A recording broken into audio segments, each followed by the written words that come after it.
Unang napabalitang kasali pala dapat si Mark Hera sa Stars on the Floor ng GMA. Pero sa hindi pa malamang dahilan, wala na siya sa listahan ng mga celebrity contestant ngayon. Ang Stars on the Floor ang pamagat ng bagong programa ng GMA7 at si Alden Richard ang host ng dance show para sa mga artista at social media influencer.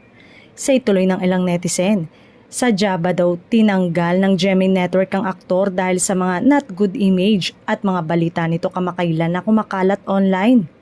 Maaalalang tuluyan ng sinampahan ng kaso ni Manuel Padillo Tan o Jojo Mendres, ang aktor at dancer. Sinagot naman ni Mark ang mga puna at nagsasabing laos at desperado na siya.